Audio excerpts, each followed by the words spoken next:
Hey, this is Jeff, and today I'm going to be talking about leveled enemies in Bethesda RPGs. With a surprisingly small number of minor differences, everything here applies to Oblivion, Fallout 3, New Vegas, Skyrim, Fallout 4, and possibly others. I'd be shocked if Skyrim SE or the Oblivion remaster don't work the same way, and I wouldn't be surprised if Starfield is pretty similar.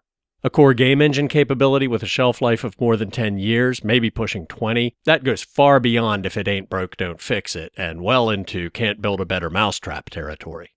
So you've probably heard people, including me, say things like, I want to finish this quest before I hit level 16 because that's when masters start spawning. And in broad terms, that's true, but it's an oversimplification, and the exceptions can occasionally spring a nasty surprise on you. Which is related to one of the reasons I did most of the testing in Fallout 3. The first place that came to mind when I was trying to think of a time I was blindsided by a boss that wasn't what I expected was the Germantown Police Headquarters.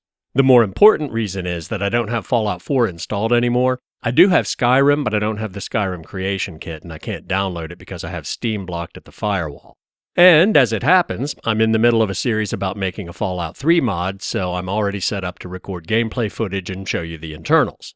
So, allow me to recreate a particularly traumatic gaming experience I had about 15 years ago.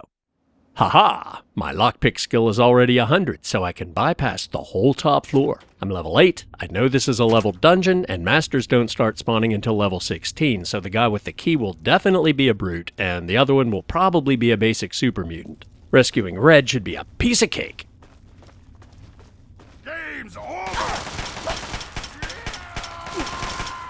Oh no. That's a master.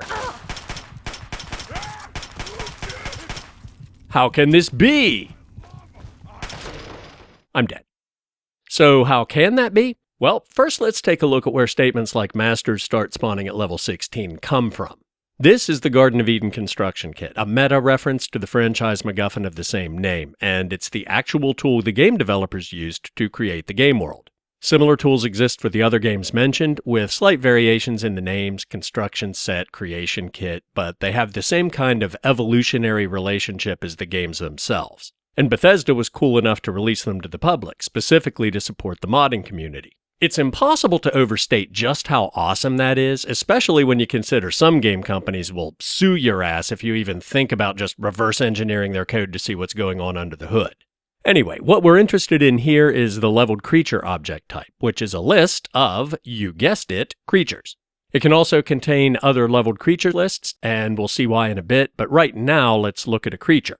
The creature object is where you specify everything from an enemy's combat stats, inventory, and AI behavior to what 3D model and animations it uses. You can set all of that up manually, or you can specify another creature to use as a template. For example, that's how you get one type of creature with different visual appearances. There's one that has all of the data populated, and then a bunch of variants that all use the first one as a template and inherit everything except its 3D model, which is different for each. Relevant to the topic at hand, the template can be another creature or a leveled creature list.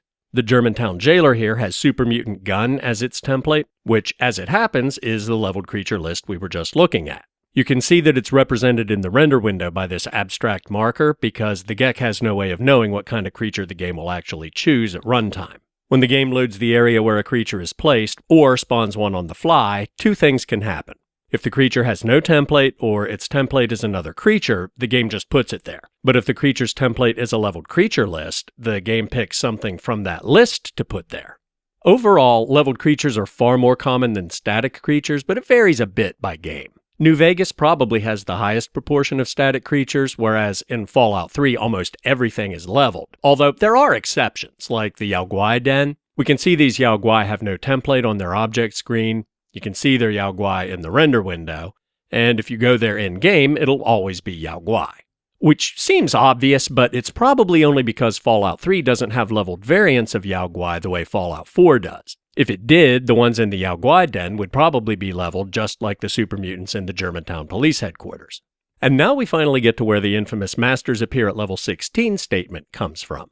Back to the Super Mutant Gun leveled creature list, this checkbox here, calculate from all levels less than or equal to the player's level, means that when the game loads a creature using this list as a template, it can be anything on the list whose value in the level column is less than or equal to the player's level. If it's not checked, the game will theoretically always pick the creature closest to but not over the player's level. So you see that a creature using this list as its template should only be a basic super mutant from levels 1 through 6, a basic or a brute from 7 through 15, a basic brute or master from 16 to 27, and if you have Broken Steel installed, overlords get thrown into the mix from level 28 and up. If Calculate from all levels wasn't checked, the game would always pick the toughest one available at a given level. And as I said, a leveled creature list can contain other leveled creature lists in addition to individual creatures. These entries are actually lists themselves, so for example, if the game picks the first entry here, it then drills down into Super Mutant 1 Gun, where it can randomly pick one of several variants, all basic super mutants whose only difference is the appearance of their 3D model.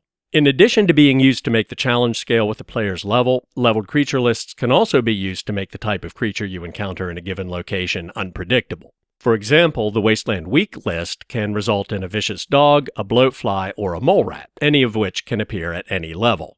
Or they can do both at the same time. Probably the most extreme example is the Wasteland list, which can result in something from the Wasteland Weak list, plus robots, rad scorpions, Yao Guai, or at high enough level something from the Wasteland Tough list, like Deathclaws or Sentry Bots. But no matter how complicated or deeply nested the level creature lists get, at runtime, the game does a calculation that results in a single creature that the player will encounter. And obviously, the actual creatures on the lists vary wildly by game, but whether it's ghouls or goblins, nightkin or draugr, pre-war robots, or dwarven pre-war robots, how the game decides what to put there is basically the same calculation from the same kind of list, just with different creatures on it.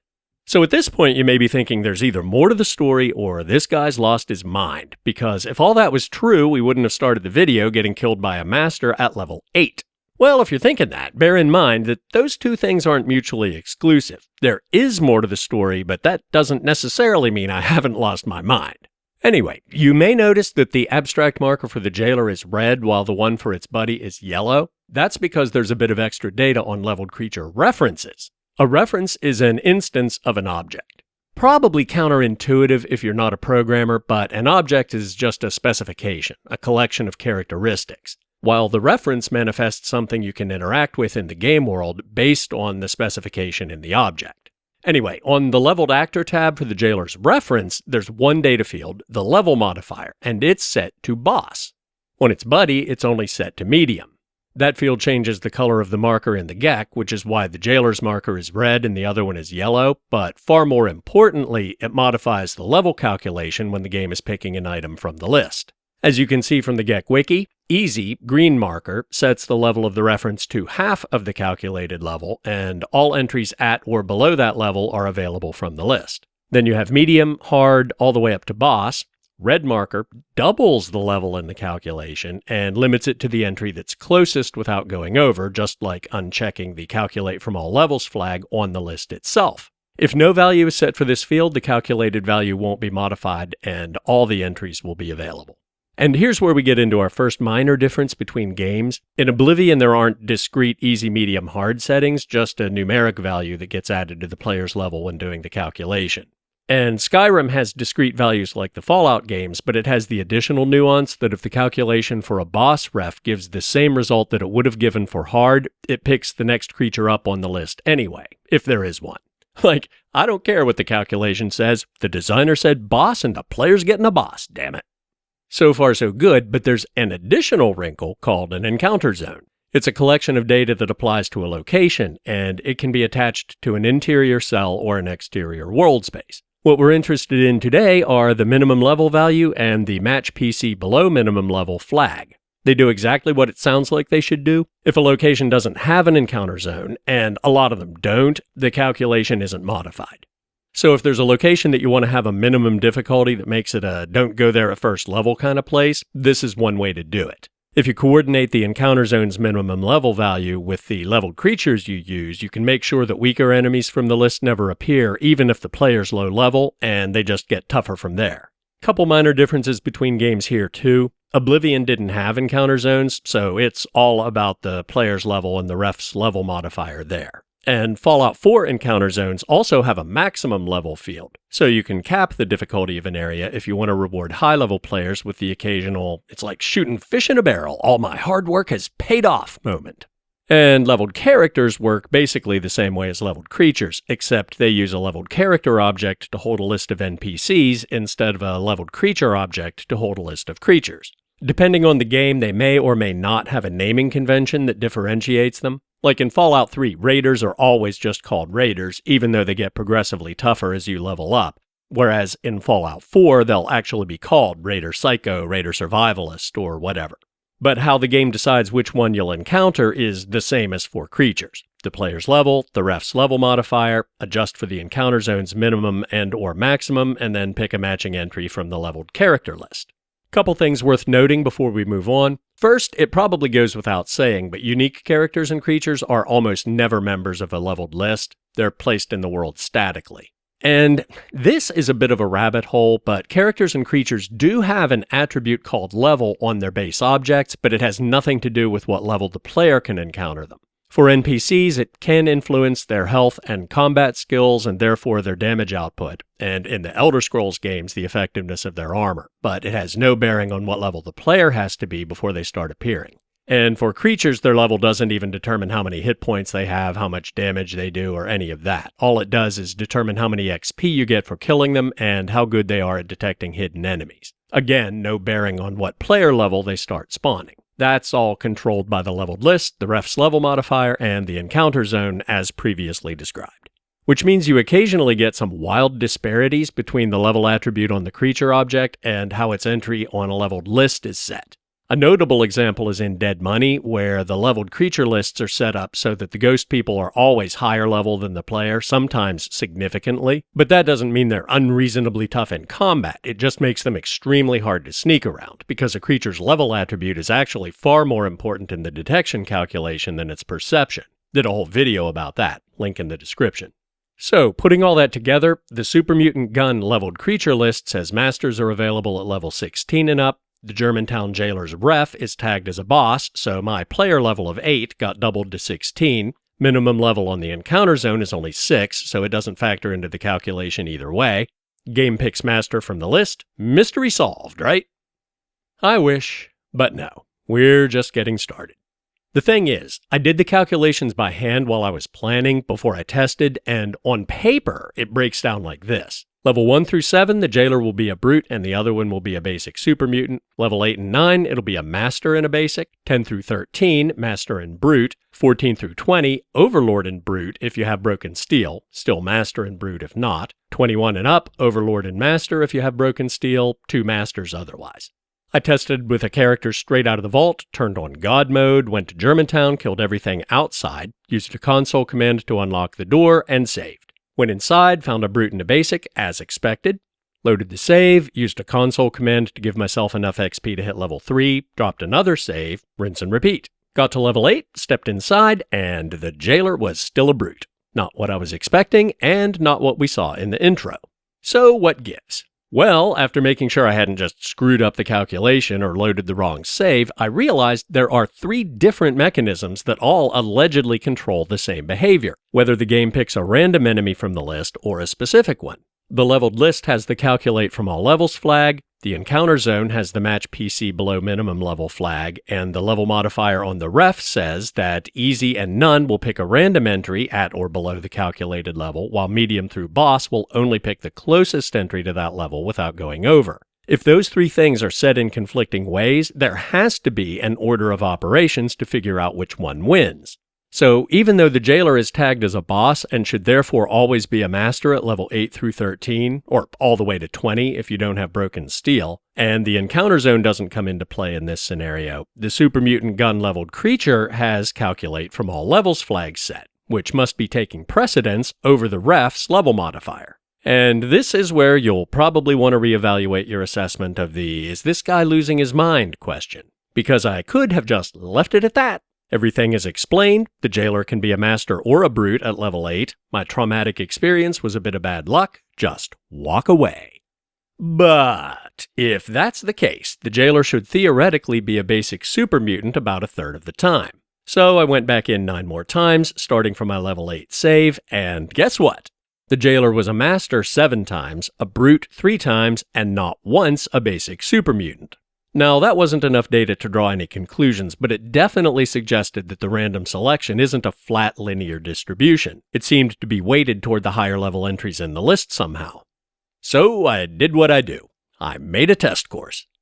If this looks familiar from the run speed analysis or the sneak and detection analysis, that's not a coincidence. It was a lot easier to modify this room than to start from scratch. I'm not going to go into excruciating detail about how it works like I did for those tests, but the 30-second version is that I set up custom leveled lists and encounter zones so I had precise control over the combinations of factors I was testing, and a script that spawns an easy enemy, checks what it is, despawns it, does that 100 times, repeats the whole process for each difficulty modifier up to boss, and then pops up a message box with the results at the end. So, after many iterations with different permutations and combinations, here's what the data shows. The calculation starts with the player's level. Next, the encounter zone, if any, is applied. If the minimum level value is higher than the player's level, it just replaces it. So if you're level 4 and the encounter zone's minimum is 6, the calculated level is now 6. The minimum is not applied to the leveled list itself, so it's absolutely possible for the result to be an entry from the list whose level is lower than the encounter zone's minimum level value. If the player's level is equal or higher, the minimum level value isn't used at all. And the checkbox is somewhat deceptively named because it doesn't cause anything to match the player's level. What it really does is say this encounter zone doesn't have any effect on calculated level, we're only using it to control respawns and/or ownership. Next, the ref's level modifier is applied, exactly as described in the GECK wiki. If none, there's no change. It's cut in half for easy, up to doubled for boss. Or in the case of Oblivion, the numeric value is added to the player's level, and there's no encounter zone to worry about. Then it's just a matter of picking something from the leveled list based on the calculated level. And it turns out that if I am losing my mind, it's a good thing, because building a test course revealed something interesting that I haven't seen documented anywhere else. My earlier gut feeling hypothesis was incorrect. Refs with a level modifier from medium through boss do actually override the leveled list's calculate from all levels setting, but the test course result with a level 8 character and a boss ref confirmed the small sample from the manual tests. The result was the level 16 entry 2/3 of the time and the next one down 1/3 of the time, like clockwork. Expanding the parameters showed that rather than being a straight-up deterministic closest without going over match, if the calculated level is 1 lower than the level of an entry on a leveled list, there's a 1 in 3 chance that the result will be the entry that it's technically not quite eligible for, otherwise it'll be the one you'd expect. If the calculated level is exactly equal to an entry, there's a 2 out of 3 chance that the result will be that entry, and a 1 in 3 chance it'll be the next one down. If the calculated result is 1 higher than the level of an entry and not within 1 of the next one up, it'll be the one it's eligible for 100% of the time. Fractions seem to be ignored. For example, level 10 character, no encounter zone, ref's level modifier is medium, which drops the calculated level to 7.5. The result was the level 8 entry 1/3 of the time, and the one it was actually eligible for, the next one down, 2/3 of the time. Exactly the same as for a level 7 character and a ref with no level modifier.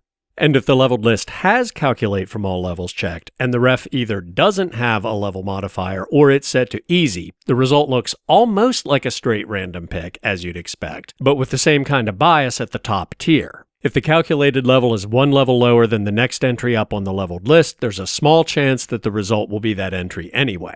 If the calculated level is exactly equal to an entry, that entry will be picked a bit less often than anything lower on the list, and once the calculated result is higher, it'll be a completely random distribution. Now, I can't guarantee that behavior holds true for every game on the list because, like I said in the intro, for various reasons I can't test them all with this level of rigor, but given how closely everything else I can test tracks, it wouldn't surprise me if they all have some similar slight bias when you're close to a threshold level. So to put that in less abstract terms, let's bring it full circle. Masters start spawning at level 16, except if a leveled Super Mutant's ref is tagged as a boss, it'll be a master 2/3 of the time starting at level 8, and 100% of the time starting at level 9. Generic leveled Super Mutants, the ones whose refs don't have any level modifier, have a tiny chance of being a master starting at level 15. At level 16, they'll be masters more often, but it's still more likely they'll be a brute or even a basic Super Mutant. And starting at level 17, there's an equal chance for any of the three. If a leveled super mutant's ref is tagged as easy, there's a minuscule chance that it might spawn as a master if you have broken steel and you're level 30, otherwise it'll never be a master.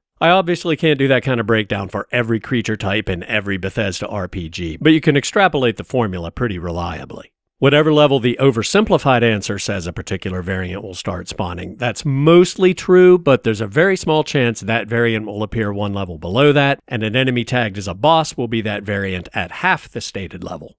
And that's it. As always, thanks for watching. Don't forget to hit like, which if you made it this far, I'm assuming you probably did. Subscribe and turn on notifications if you haven't already and you'd like to see more of this kind of thing. Leave a comment if you have any questions, clarifications, or suggestions, and I'll see you soon.